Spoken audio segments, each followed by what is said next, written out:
The Almanac of Stillness. Dr. Alistair Finch was a linguist obsessed with dead languages. He spent his life deciphering texts that defied translation, scripts that seemed to be written not by humans, but through them. His final discovery came from a remote Argentinian dig, a stone tablet, impossibly smooth, etched with symbols that looked like constellations, drawn by someone terrified of the darkness between the stars. The dig team called it the Almanac of Stillness. Alistair spent 3 weeks in his locked study, translating. The script wasn't a phonetic language. It was a mathematical sequence disguised as poetry. It detailed a single, terrifying concept. The universe was not expanding, but thinning. The text spoke of the fiber, the invisible thread that held reality together, which was slowly being withdrawn by something referred to only as the shepherd. The shepherd didn't want to destroy reality.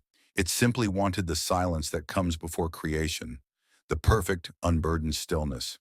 The almanac provided dates, not of years, but of moments when reality would briefly wince as a particularly dense knot of the fiber was pulled. The first date Alistair translated was tonight.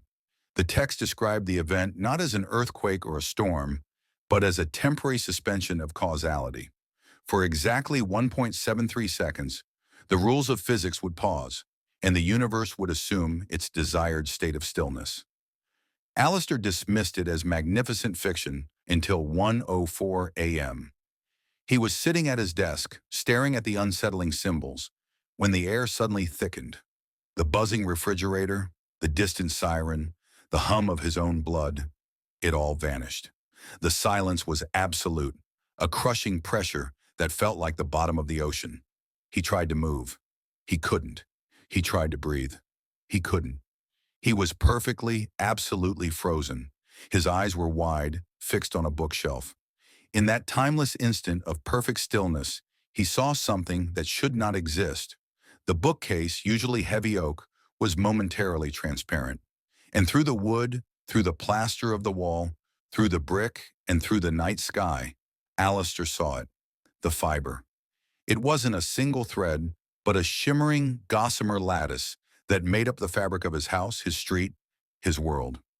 And he saw the tug, a massive, cold force, unseen but felt, pulling a single strand of the luminous web taut, stretching it infinitely away into the utter void. And as the strand was pulled, a section of the fiber, a tiny cube of space encompassing his entire study, became brittle, gray, and dead. 1.73 seconds passed. With a gasp that sounded like shattering glass, the world rushed back in. The refrigerator hummed, the siren wailed, and Alistair fell backward out of his chair, covered in cold sweat. He scrambled back to the desk, his hands shaking as he touched the almanac.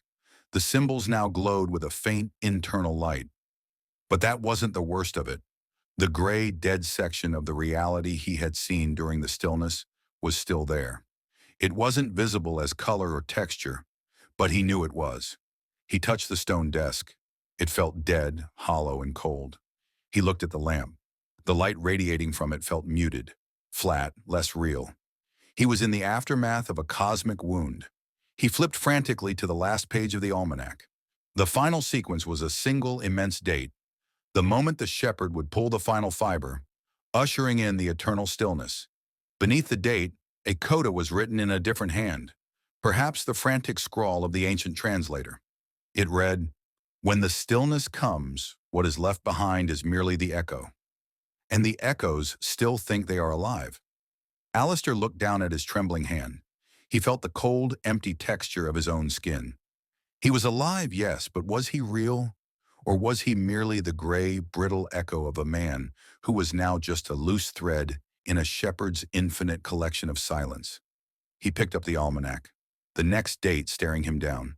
The tug would come again in 3 days, and each time the thinning would claim a little more.